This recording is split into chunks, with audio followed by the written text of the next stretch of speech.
Hey everyone, and welcome back for another deep dive. Always fun. Today we're heading to Spain. Oh, nice. Not just for the sunshine and the siestas, although I wouldn't mind those either, Right. but to explore something a lot of you have probably been wondering about, especially if you're thinking about taking your business international Spanish employment law. It can be a little tricky. Yeah, I can't show up, set up shop, and expect everything to work the same way, right? Definitely not. Spain has a very unique system when it comes to employment. So let's break it down. Why is Spanish employment law such a big deal when we talk about global expansion? Well, one of the first things you need to know is that Spain really prioritizes worker protections. Okay, Like, they really want to make sure employees have rights and security, makes sense. which is great for the workers, but it does mean employers need to be super careful. To stay on the right side of the law. Exactly. Gotcha. So tell me more about those worker protections. What are some of the things that might catch businesses off guard, especially if they're used to a different system? One of the biggest things is severance pay. Oh, severance pay. Yeah. Now, in a lot of countries, severance is something you might negotiate if someone's let go. Right. But in Spain, it's practically a given. Pretty much. Yeah. It's not just a courtesy, it's built into the system. So employees are legally entitled to it. Exactly. And we're not talking about a small amount either. Really? Depending on the situation, you could be looking at 20 days of salary for each year they work there, Wow. up to a maximum of 12 months of pay. 20 days per year. That adds up fast. Yeah, I can see how that could catch some businesses by surprise. definitely something to be aware of. So when exactly does this severance pay come into play?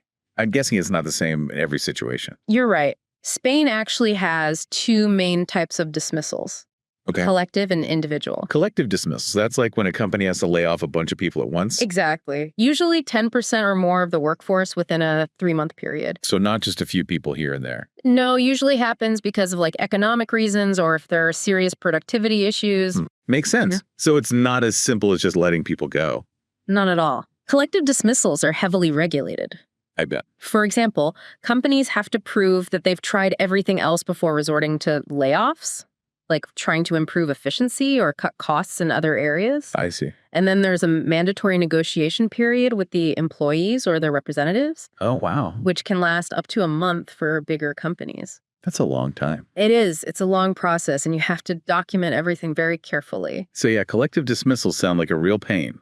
They can be. What about letting go of just one employee? Is that any easier? It's still regulated, but the rules are a bit different. For individual dismissals, the employer has to have a valid reason. Okay. And those reasons can be either objective or disciplinary. So objective would be like if an employee isn't cutting it skill-wise, or if the company's downsizing. Exactly. And disciplinary. And that's when an employee has done something seriously wrong.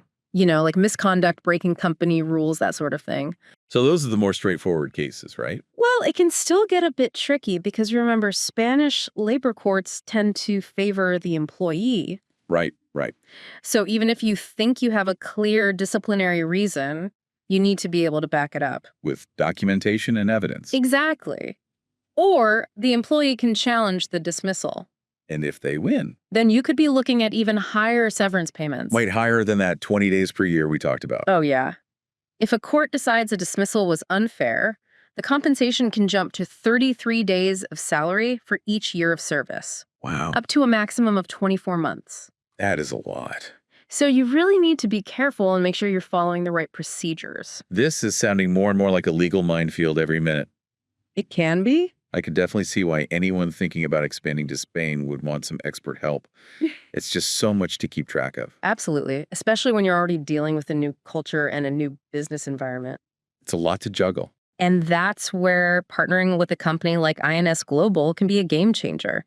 They specialize in helping businesses navigate all these complexities and making sure everything's done by the book. Now, I've heard these terms, PEO and EOR, thrown around a lot when it comes to international expansion. Right. Can you explain what those are and how they fit into all of this? Sure. So PEO stands for Professional Employer Organization, and EOR stands for Employer of Record. Gotcha. And these are companies that basically act as the legal employer for your employees in Spain. So instead of us trying to wrap our heads around all these Spanish labor laws, we can just hand it off to them. Essentially, they handle all the tricky HR stuff. Like what kind of stuff? Things like making sure your employment contracts are legally sound. Okay. processing payroll according to Spanish regulations, Right. making sure you're compliant with all the latest labor laws. Yeah, that sounds like a lot. And yes, even handling severance pay if it comes to that. So if I'm hearing you right, even if we're just thinking about testing the waters in Spain, it's probably a good idea to start talking to INS Global sooner rather than later. The earlier the better. They can assess your specific needs, explain your options, and make sure you really understand the legal landscape before you make any big decisions. This has been super helpful. Glad to hear it. I think our listeners are starting to get a sense of just how much is involved in expanding to Spain. It's definitely not something to take lightly. But don't worry, we're not done yet. After a quick break, we'll be back to dive deeper into how INS Global can help you navigate not just the legal side of things, but also the cultural and logistical challenges of expanding to Spain. So stay tuned. You know, one thing that I think gets overlooked a lot when companies are thinking about expanding internationally is the importance of local expertise. Oh, definitely. It's not just about knowing the laws, it's about understanding the culture, the business practices, just the way things work in that specific market. Yeah, that's so true. It's easy to fall into that trap of thinking that business is business no matter where you go. Right. But I'm sure there are all kinds of unwritten rules and expectations that you wouldn't even know about as an outsider. Absolutely. For example, in Spain, building relationships is crucial. Right. It's a very people-oriented culture. Trust is super important. Makes sense. You can't just jump into a business deal. You need to take the time to get to know people, build that rapport, establish that foundation of trust. Yeah, I could see how that could be a challenge for businesses that are used to a more transactional way of doing things. Exactly. And that's where a partner like INS Global can really make a difference. Okay, how so? Well, they're not just legal experts, they're also deeply embedded in the Spanish business culture. Right. They can help you navigate those nuances, connect you with the right people, really act as your trusted advisor on the ground.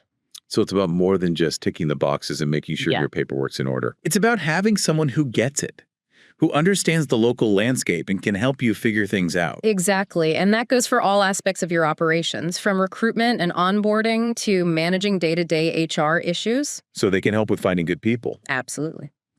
They can help you find the best talent, make sure your new hires are integrated smoothly, provide ongoing support to you and your employees. Speaking of recruitment, I imagine finding the right people in a new market can be pretty tough. Yeah. What are some of the challenges there? Well, for one thing, there's the language barrier. Of course. Now, a lot of professionals in Spain do speak English, but being able to communicate effectively in Spanish is still really important, especially for things like job descriptions, interviews, employment contracts. Yeah, you wouldn't want to miss out on the best candidates just because of a language issue. Exactly. And then there are the cultural differences in the recruitment process itself. Like what? Well, for instance, in Spain, it's common for candidates to provide a very detailed CV Okay. that includes things like their marital status, their age, even a photograph, Interesting. which might seem strange to businesses from other countries, but it's standard practice in Spain. Yeah, it's funny how something as basic as a resume can be so different depending on where you are. It really highlights the importance of understanding the local norms. For sure. And that's another area where INS Global can be a huge help. They can help you tailor your recruitment materials to the Spanish market, make sure you're following the proper etiquette, and ultimately connect you with the best candidates for your business. So we've talked about the legalities, the cultural side of things, and the recruitment process.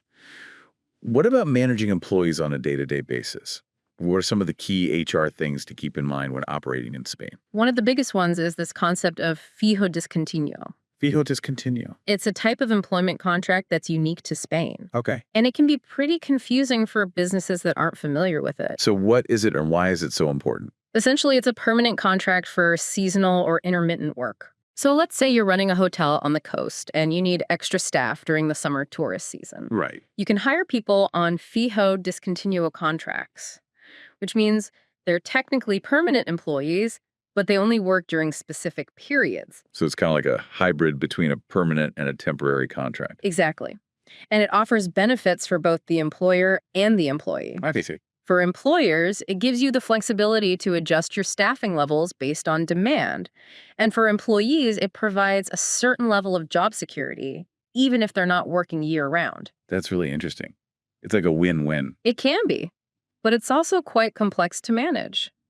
How so? Well, there are specific rules around when and how you can call employees back to work. You need to make sure you're following all the legal requirements. Yeah, I bet it'd be easy to mess that up if you don't know what you're doing. Exactly.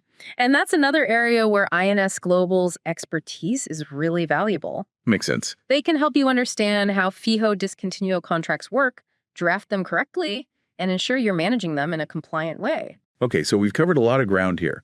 We've talked about the complexities of Spanish employment law, the importance of having that local expertise, and the various HR challenges that businesses might face when they're expanding to Spain. It's a lot to think about. It really is. But it seems like having a partner like INS Global can make all the difference in navigating this landscape. Absolutely. They can take care of all the heavy lifting so you can focus on what you do best, growing your business. And all those legal headaches we talked about earlier. They can help you avoid them altogether. Peace of mind is priceless, especially when you're entering a new market. So I think our listeners are starting to get the picture, but we're not done yet. After a quick break, we'll be back to wrap things up and answer the big question. Is going it alone really worth the risk when expanding to Spain? So stay tuned. Okay, so we're back, and I think it's time to address the elephant in the room. The elephant? We've talked about how tricky Spanish employment law can be and how INS Global can help make sense of it all. It's a lot. But I bet some of you are out there thinking, can I just figure this out on my own? Sure. Do I really need to bring in a partner? It's a common question. Yeah, I mean, it's understandable, right? That's common. Especially if you're trying to be careful with your budget. Right. But in your experience, is trying to DIY this whole Spanish employment thing I mean, a recipe for disaster? it can be really risky. It's not just about the money either. Right. It's about the stress, the potential for making costly mistakes, Oh, yeah. and even legal problems down the line. So what are we risking here if we try to go it alone? Well, first off, there's the compliance issue. Compliance. Spanish employment laws are constantly changing. Makes sense. It's really hard to keep up with all of them if it's not what you do day in and day out. Especially for someone who's not a legal expert. Right. And even a tiny mistake can lead to fines, penalties, legal disputes. And we've already talked about how Spain's legal system tends to side with the employee, which I'm sure makes it even riskier for businesses to try and handle things themselves. Absolutely. If an employee thinks their rights haven't been respected, they're very likely to take legal action. I bet. And as we discussed earlier, the courts often rule in their favor. So You could end up paying way more in legal fees and settlements than if you had just partnered with an expert from the beginning. ouch.